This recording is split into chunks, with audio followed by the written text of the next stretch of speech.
Guys, thanks for coming with joining me on this Zoom meeting to discuss what's going on in the world today. You know, for those of you who don't know me, I'm Ward Fasold. I'm one of the producers of Inside High School Sports, and I'm also a proud alumni of T.C. Williams High School in Alexandria, Virginia. If you guys remember the movie, Remember the Titans, way back in the 70s, they deal with Coach Boone deal with segregation, deal with the bigotry and the prejudice, and he felt that everybody should be together as a team and unite as a team. And here we are 50 years later, we're having some of the same issues out in the world today, maybe not on our football squad, but I'm interested to know what you guys think you will talk to about with your players next Monday when you guys go back to having strength and conditioning, and maybe try to see them through what's going on in the world today.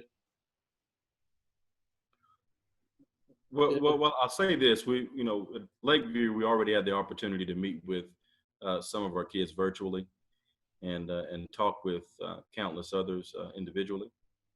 And number one, we had kids, I'm sure like everyone else, that participated in protests throughout the area. And we talked with them about making the right choices and about being smart. But we also, with me, I drove home the point of just how important athletics is and what it is that we do in order to change the ideologies and poor attitudes of some others here throughout our country. And I challenged them to keep doing the way that we are doing and to recognize just how powerful it is. We put it in a historic context, taught our kids about Jesse Owens in the 1936 Olympics. You talk about Jackie Robinson in 1947, goes on and on. And what we realized with all those people is that socially and collectively in this country, athletics has always been in front of society.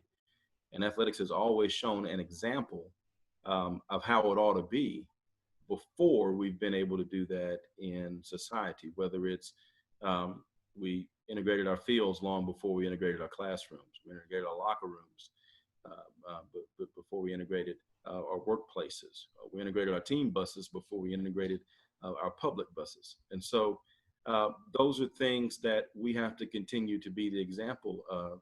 And then on top of that, after, I challenge our kids to know history so that we can educate some on a history that may not be known. And the last thing, we challenge our kids to, and everyone, to not use blanket statements. And if a blanket statement is made, then it's automatically going to cause someone to retreat to a corner and be defensive. If we come right now and we say that all protesters are inciting violence, well, obviously that's going to cause people to become defensive and retreat to a corner on the side of the protesters because that's something that's not true. Or the same can be said if we say that all white police officers unjustly kill black citizens. Then that again is going to cause people to retreat into the side because that's not true. We have to isolate the situations that they are, but give them the proper attention that they deserve. You guys have talked to your players virtually, as Coach Miller said.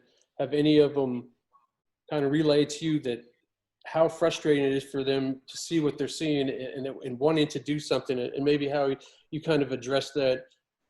Maybe one of the other coaches, how you address that to the players. I'll jump on this one, guys. So I started off with my communication with my guys. I started off with speaking with my leadership council. And this was after having some really in-depth conversations with other coaches that I respect. And one of those coaches was telling me how they met with their kids. These were guys at the collegiate level.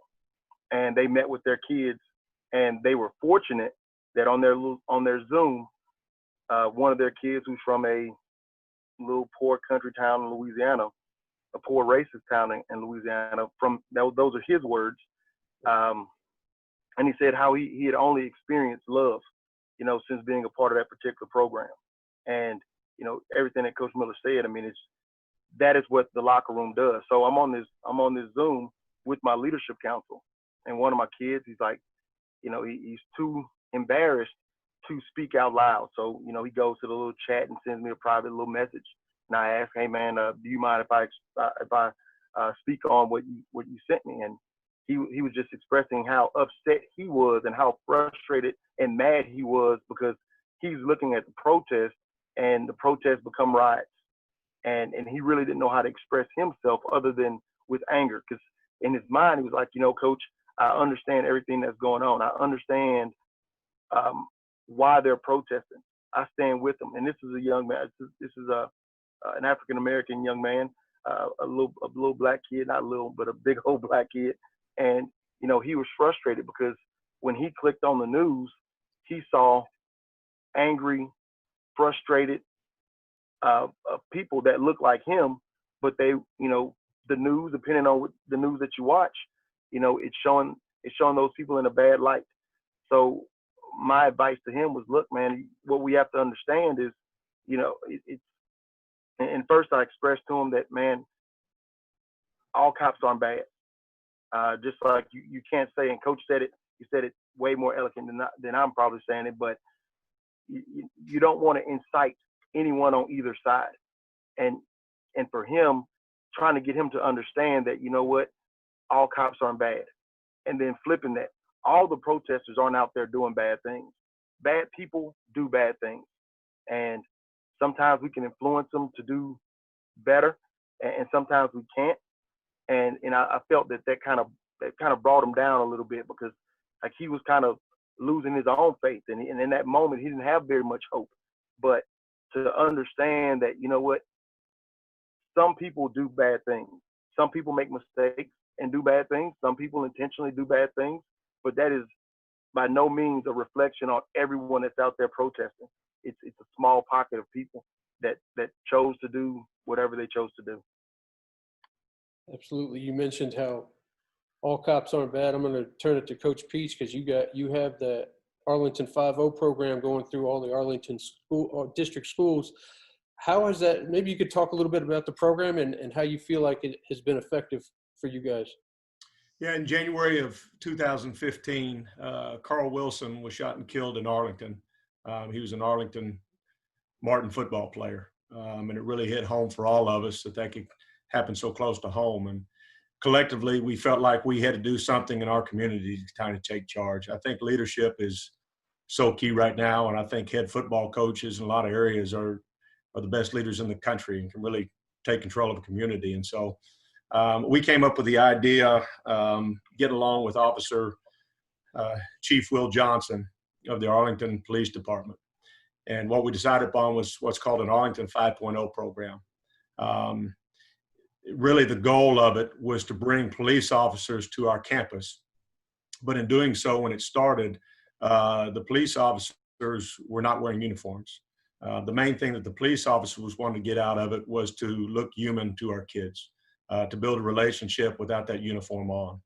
And it was several meetings down the road when they actually would show up in uniform to let the kids know. And I think the kids were kind of shocked after a while that they were cops, because for several months they didn't know that they were.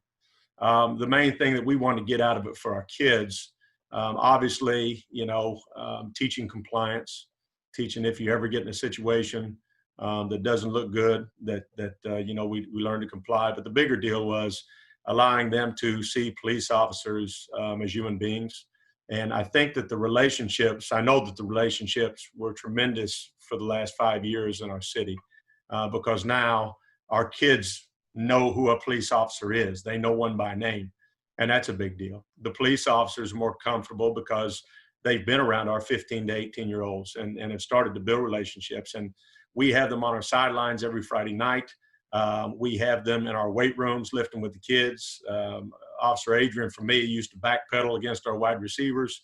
And they just built this relationship of understanding that we're human and really crossing over from young athletes to cops in a way of love and respect. And it's been a really good piece for the city of Arlington.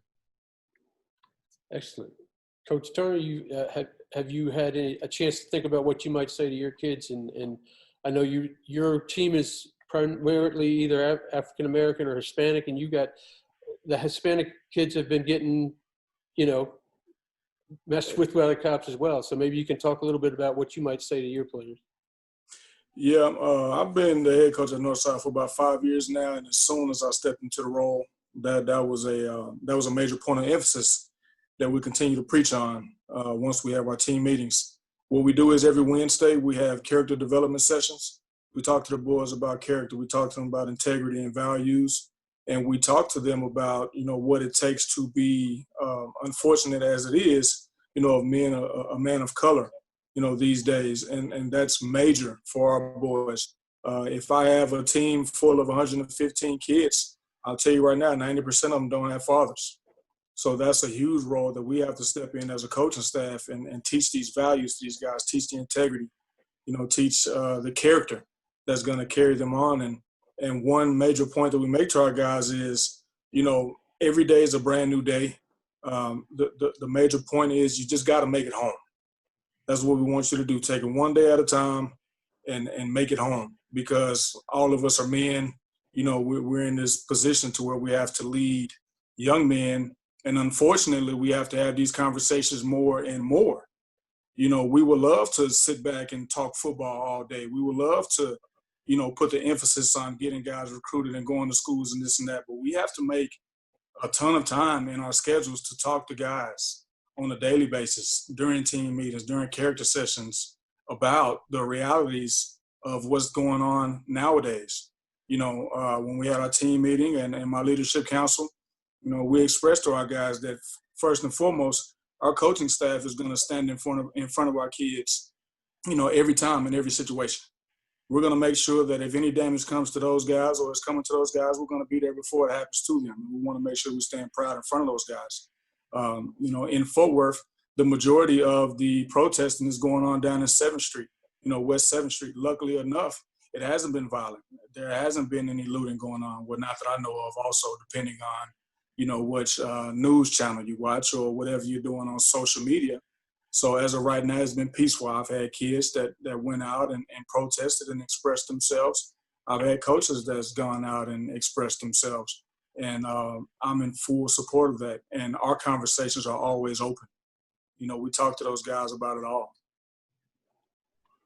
The response you guys make to this ordeal, how do you hope it will impact the community, the kids, your team?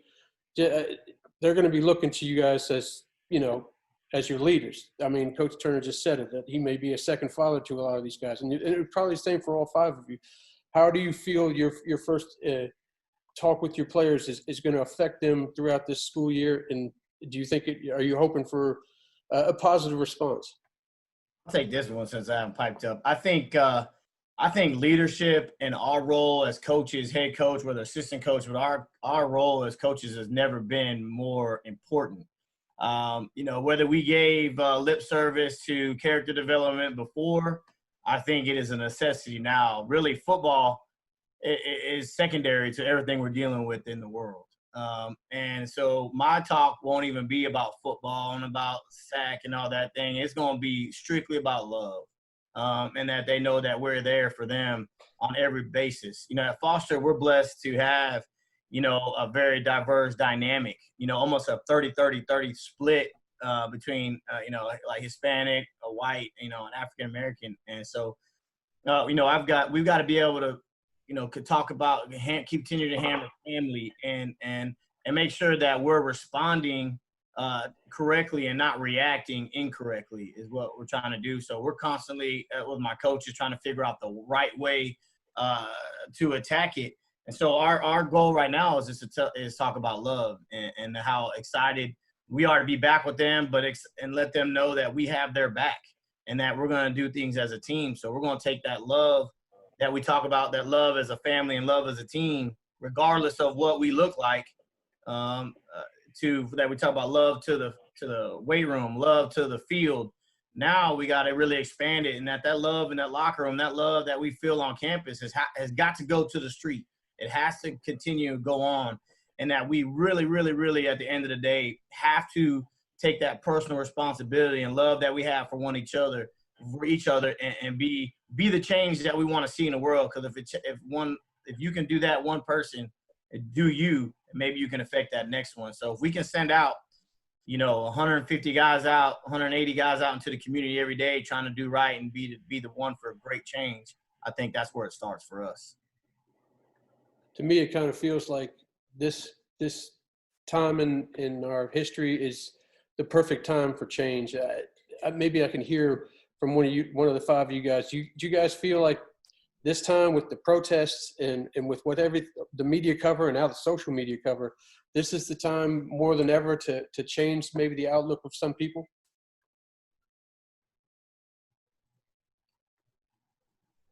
Well, I think so. If one thing positive has happened from this, it's encouraged more people to speak up and speak out about things that they notice and some truths that may have been inconvenient at this point.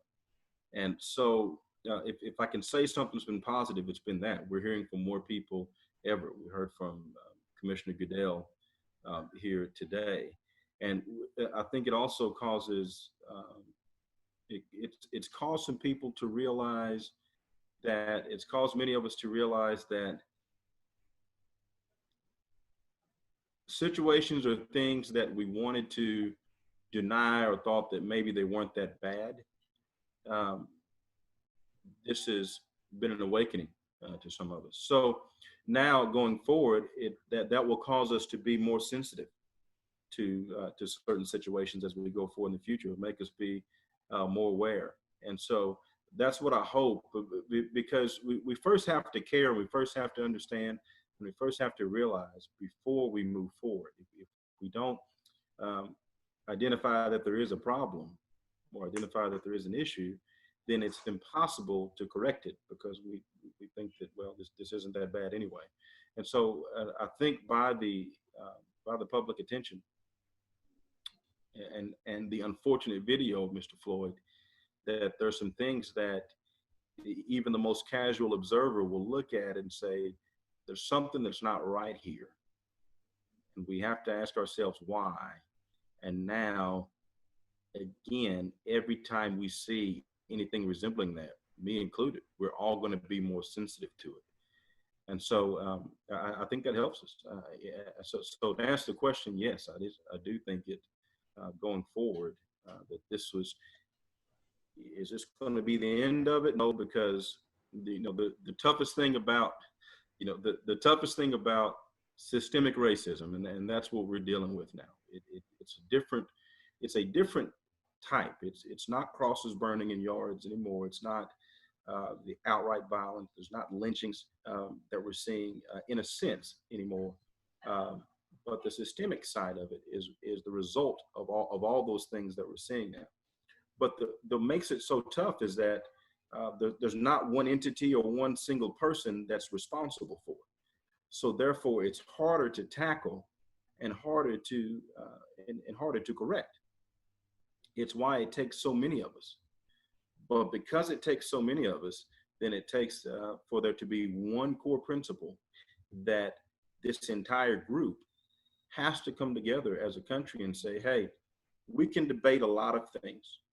We can debate everything of how we think society should be, how we think our government should be, how we think our schools should be. But one thing that I'm hoping that this brings is that it says, despite all those things, we can't ever allow someone to lead us or us to get behind or excuse or hide or hold water for anyone that directly or indirectly stirs the pot of racism. Because with that comes this civil unrest that's awakened here in our society. So I'm hoping going forward that this can be the outcome of that. Absolutely. And I respect you guys all for coming on here with me. Is there anything you guys can do as coaches together? Maybe call another coach and say, hey, we're trying this out here. Have you tried it out here? Going a little back and forth with other coaches and using that Texas coaching connection. Shoot, that's the beauty behind the coaching network. I mean, all great coaches steal ideas. I don't think any of us have original ideas on a whole lot of things, especially when it comes to like football. So this shouldn't be any different. I mean, I do believe that there's a right way to do it and there's a wrong way to do it.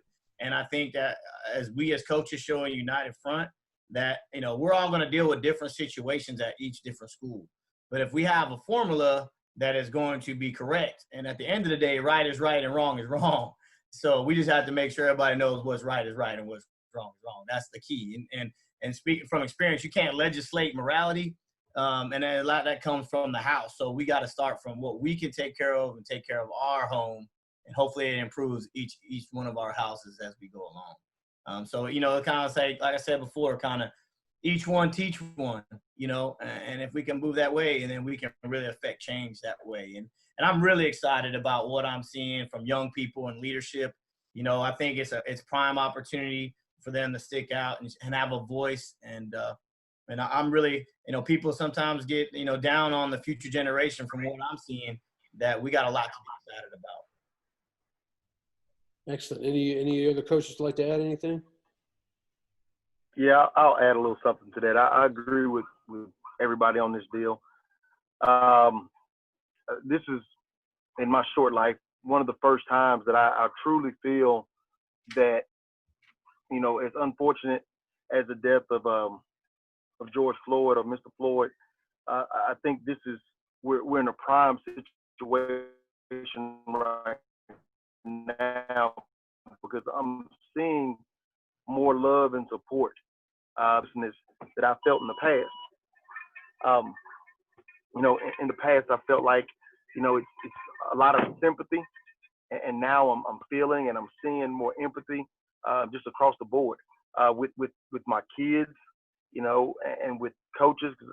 All of us have spoken to a lot of coaches by this point, and the open-mindedness, the togetherness now is stronger than it's ever been. And like Coach McDowell said, I'm really excited about moving forward, because everything is on fire right now. Everybody's like, oh man, I got that. But I truly feel that this fire is truly going to burn.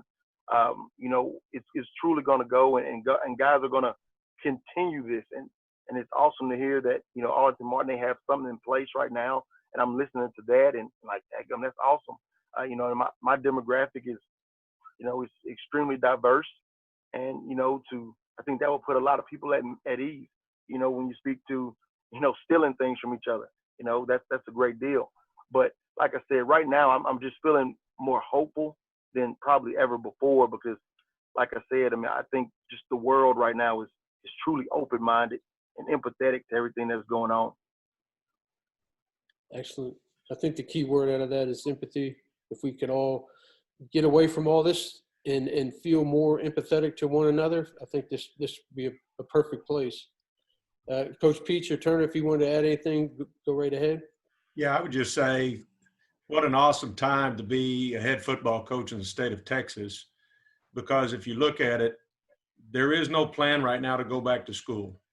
Because of COVID-19, they're talking about how we're going to handle this. And yet, for us on Monday, we get to go back to work. We get to bring all of our athletes back to school.